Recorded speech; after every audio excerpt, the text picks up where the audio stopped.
How's everything going over there today? Good. How are you? I'm doing wonderful. Thank you. We are so happy to talk to you about this movie because it is so much fun. Of course, when we saw anything related to Wolf Cop, we think about Fantastic Fest, we think about all things crazy, and we knew that we were getting into something special. But this one, you got to be excited to unleash to the world, right? I'm very excited on so many levels, honestly. Like this project is a labor of love. It was something that took a long time to get made and then finally done and out in the world. And also, selfishly for me, this is a very different film.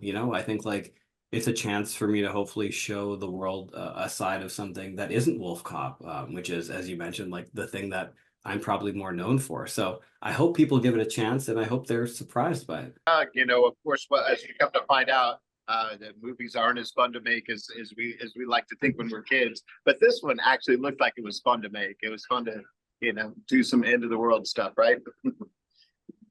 Yeah, there was a lot of fun to be had. I mean, I would think probably the things that you think are fun are probably the least fun days, but I don't know, the really technical stuff with the creatures and stuff, that would be pretty, those days were pretty stressful.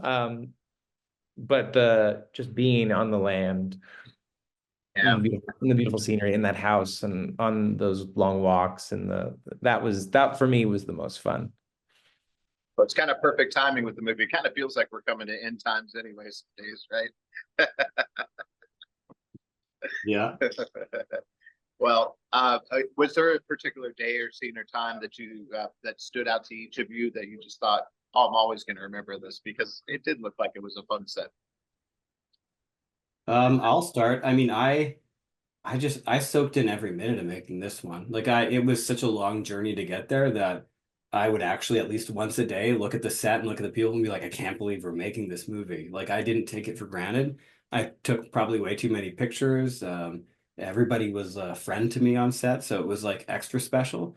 But if there was like a certain moment that sticks out, I'd probably weirdly say it was the scene where Ethan and May ride on a bike together because it was a visual I had in my head for a long time, and people kept asking like, why are they doing this? Do we need to do this? This feels like a scene you should cut, and then we had to like block off a road and find a vista and then figure out how Douglas is going to double on a bike with Carrie Ann. But when we actually did it and shot it and the sun is just kind of peeking behind the hill, I was like, oh, I'm so glad we didn't cut this. This is the movie in a nutshell to me, this moment. How about for you, Dennis? I love that as well. I was a little scared sometimes. She would go fast. And I was really just hanging on, like trusting her with no helmet on. But Carrie Ann's wild. She's like, let's go faster. And I was like, come on. On the hill, the way the movie starts, and then we come back to it, and that image has been used, I think, in a lot of ads and stuff. It's like Ethan is standing there with a gun in his hand on this hill looking out in the sunset. And for me, that was just perfect. It was so much more beautiful in the actual set that we had than I even imagined when I read it. It's written very beautifully, but it surpassed my expectations. And yeah, the scene is very disturbing. It then turns into something else that's, I think, very cathartic and beautiful. But that's later on in the film when we return to it. But yeah, both making it, doing it, watching it, that's my favorite part. Love that.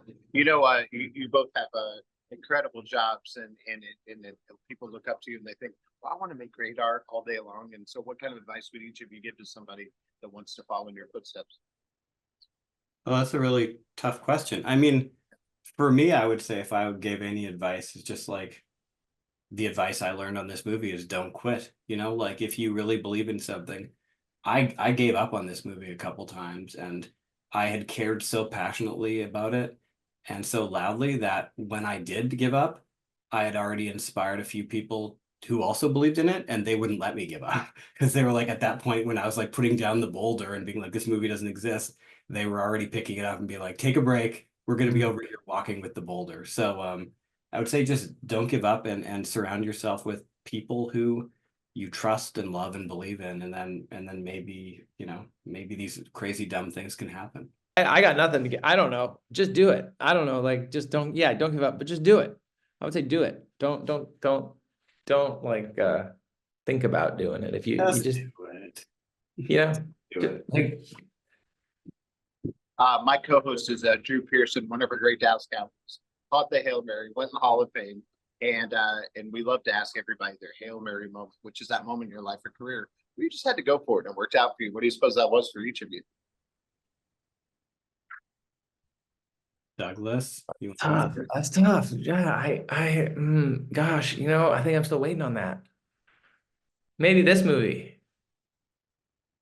You are really good in it. I mean, I don't know if I've had every moment is a Hail Mary moment in film. I feel like every film, I've only done a handful, but every single one, you know, you could use the sports analogy of like it's absolutely out. It's like the last down, and someone just makes a weird play, and suddenly, like the very first film I directed, I wasn't supposed to direct it. I was the director's assistant, and a couple weird twists and turns happened, and suddenly I directed that film. My next movie, Wolf Cop, I had to enter a national contest to get it made. So it's like I feel like the goalposts change on every project, and it's just like how the hell do you do it? I mean, this movie, another example, 10 years to get anybody to make it. So I think it's just tenacity and stupidity or both. Good answer.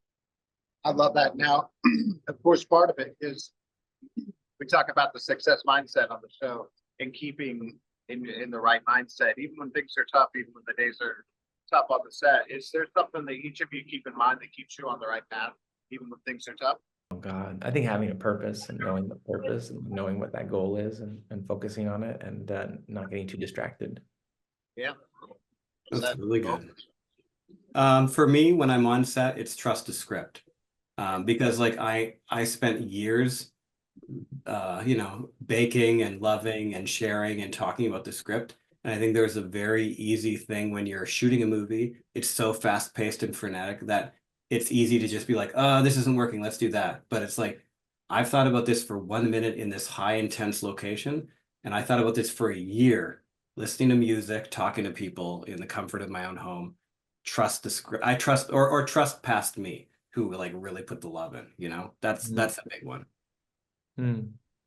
Love that. Well, after this, I can't wait to see what both of you have coming up next. What can we expect from each? I'm writing some new stuff, but it probably won't come out for a while. So it's just Die Alone right now, and I have another film called Dark Match, which is a more conventional horror, and that'll be out probably a couple months after Die Alone. Yeah, that was Well, got this movie and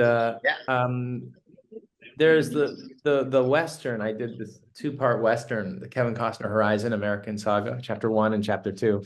I've got a smaller role in Chapter 1, but I play a pretty significant part in Chapter 2, and it you know, went to the Venice Film Festival in September, and it'll be released soon. I'm not sure exactly when at this point, but that's probably the next thing that I'm in that'll come out. Oh, that's wonderful. Well, last thing, I know with our best genre movies, of course, we want to just take like it was just a fun movie to watch. But I think, Lowell, there's a lot being said here. What is it that you want people to kind of take away just from, you know, besides the obvious, like, oh, that was fun? I hope it just makes people care, appreciate the people they care about a bit more. I think it's like it really is a movie with the theme of how far would you go for the people you love, and I hope when it's all said and done, people are like that was not what I thought it would be. I like that movie. Absolutely. Well, you know that we're hoping we're not up for end times yet. You never know. It's the political season. There's all kinds of weather problems, but here we are. We're going to tell everybody to check out and enjoy this movie. It's perfect for spooky season. And we'll look forward to talking to both of you again soon. Thank Thank you. you.